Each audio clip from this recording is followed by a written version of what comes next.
Hello my friends and welcome back. Thank you very much for being with me again today. A very interesting article where we have numbers provided by the White House, and Reuters was very quick to pick those numbers and publish them for us. The problem is it's like an order. The numbers come only from one side, but they don't give you the numbers from the other side. It's so interesting, it's so pathetic to look at this game coming from a neutral country and a country that loves free speech, which is the United States of America. Let me show you what I'm talking about. Here is an article from Reuters, from whatever use US News. And this is the title. White House, Wagner Group has suffered over 30,000 casualties in Ukraine. How many casualties did Ukraine suffer? Hey, Reuters. Hello, Reuters. Reuters, how many casualties did Ukraine suffer so far? Why nobody will give the number? Or at least the estimate. Isn't that strange? Why? They give assessments of how many Russians died, how many Wagner mercenaries died, how many balls Putin has. But we don't know how many Ukrainians by any estimates.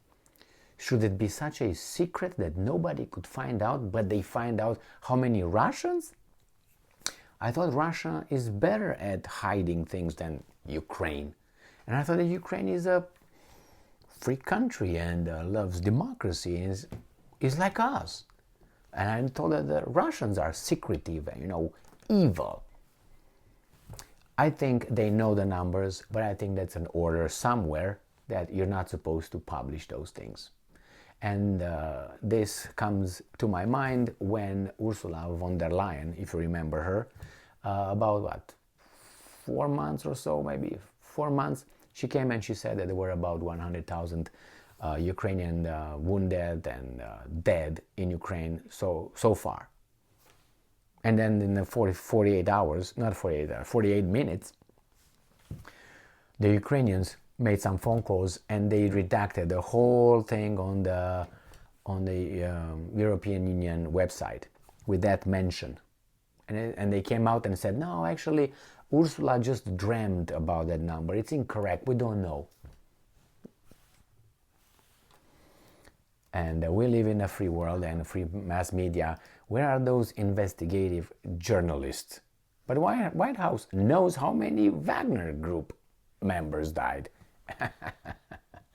Oh, that's not a comedy because it's serious. But who has eyes to see and ears to hear maybe learns something out of this thing. The Russian mercenary company, Wagner Group has suffered more than 30,000 casualties since Russia's invasion of Ukraine on February 24th, with about 9,000 of those fighters killed in action, the White House said on Friday. How was that again found out that they're mercenaries and it's not a private military company? How was that determined again? What kind of investigation was conducted? Or they just decided, okay, well, all right, whatever they say must be true. They don't lie. The United States estimates that 90% of Wagner Group soldiers killed in Ukraine since December were convicts. Okay, estimates, it must be based on something. And you gotta know some numbers. Again, when you have percentages, you gotta know the beginning and you gotta know the current number. Otherwise, I don't know how you find percentages. If you don't know how many there were at the beginning and how many are right now, you can't really estimate how many died. At least I can't. Maybe other people can. I don't know. Just guessing. And even if it's estimates, and how can you make a percentage estimate? Again, by knowing some numbers. So, the United States estimates that 90% of Wagner Group soldiers, right, died or were killed in Ukraine since December were convicts. Again, you gotta know the initial number of the whole, Wagner group members. You gotta know how many they died, how many. It's so anyway. Maybe they know. I don't know. I doubt it. White House National Security Council NSC spokesman John Kirby told reporters on a regular briefing. He must be telling the truth. He always tells the truth. All the truth and nothing but the truth. Half of the overall deaths occurred since mid-December as fighting in the eastern Ukrainian city of Bakhmut intensified, as NSC spokesperson said. Now, remember before, when it was Soledar, when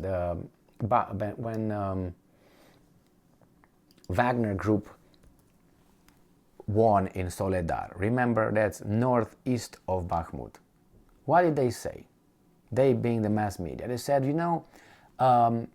it's a little bit of an argument between Shoigu and Prigozhin, Shoigu being the Russian defense minister, and Shoigu told Wagner not to engage in Bakhmut because Shoigu, being so egotistic, he said that he wants to take all the prize for taking Bakhmut in case he takes Bakhmut. So they said that they sidelined Wagner group. Then little by little, we've been told by the same media that no, actually Wagner is very present in Bakhmut. And now they tell us about Bakhmut again. Make up your mind, guys. Again, they are here in Bakhmut. Okay. So they fought in Bakhmut then, all right. Citing newly downgraded intelligence. Again, did you find those weapons of mass destruction in Iraq? If you didn't yet, then you're not credible. Kirby said mercenary group had made incremental gains in Bakhmut. Opa, did you hear that? That's a piece of news. Incremental gains in and around Bakhmut over the last few days, but those had taken many months to achieve and came at a devastating cost that is not sustainable. It is, and I'm quoting, it is possible that they may end up being successful in Bakhmut. That's doubting the Ukrainian army here. But it will prove of no real worth to them because it is of no real strategic value. This is that thing with the grapes are sour because I can't reach them. So the same here. Yeah, they will take it, but it has no strategic value. The Ukrainians are fighting like crazy over there. They said they will not give it up. Zelensky said and others. And all of a sudden, there's no real strategic value. I don't believe what you say at all. He said, adding that Ukrainian forces would maintain strong defensive lines across the Donbas region. Okay, let's make believe. But anyway, let's keep reading. Kirby told reporters that Wagner continued to rely heavily on convicts who were sent to war with no training or equipment. So what does that tell you about the Ukrainian army? If Wagner wins with convicts who are sent to war with no training, what does it tell you about the defending of Bakhmut? Remember, a defending army to be overwhelmed, let's say the level, the quality of arms, weapons is the same. The invading army has to have about 4-1, 4-1. So the defensive forces with the same weapons that the other guys over there, if there's one, fights against 3 to be overwhelmed. Kind of like that, 3 or 4. So if Wagner group, those not trained convicts, undisciplined people, are making increment gains in Bakhmut, what does that tell you about the Ukrainians? Unless the Russians were 50-1, which again, the evidence doesn't suggest that there are more Russians than on the Ukrainian side whatsoever. So yeah, they brought 300,000 now, which are dispersed all over, but again, if someone with no training beats your butt, then I don't think that tells a good story about your qualities. So, anyway, despite recent comments from Wagner's founder Yevgeny Prigozhin that he had stopped recruiting prisoners to fight in Ukraine. Well, now is not good? I mean, come on, nothing else here. So, make up your mind. So, is it good that he stopped? Or is it bad that he stopped? Is he discriminating against the convicts now? Or what? That was a voluntary act as far as we know. It was nothing like you go to war or I'm gonna... It was a voluntary. And they were all laughing that they ended up recruiting convicts. It seems like the convicts did something over there and it was their choice. What do you want? It's a contract. The same, when you go to work, don't cry after that, after about a month, that you're underpaid and overworked. That's the door. Get out. You can ask and you can say, but you signed a contract a few weeks ago. What do you want? That means you agreed. Work 8 hours, 40 hours a week for this amount. These are the benefits or no benefits. You agreed. You don't like it? Renegotiate. If they don't want to renegotiate, you quit. What are you going to do? That's the beauty of a voluntary contract and agreements. Nobody makes you buy from only that store or getting that job or working for this. The same here. The convicts were not, oh, you gotta... Anyway, do I think it's right? I don't really care. It's up to the convicts to decide that, not me. So I don't know what the whole hullabaloo, oh, they went and asked over there. If that would have happened in other country, they would have praised that. Oh, look at those patriotic convicts. That's a way for them to wash their little things that they did in the past. They changed. That's good. I mean, here they have convicts with felonies. These guys that want to just allow them to vote, for instance, in certain states, because it's just felonies. But over there, it's a problem. The guy wants to defend or whatever, wash his sins through this opportunity that he can take. Or he doesn't have to. He can go back over there and do his time because of the crimes he committed or she committed. But they're only men. I think that's discrimination, don't you think? No. Okay. Well, they have the number, 30,000. How many Ukrainians died again? Quiet.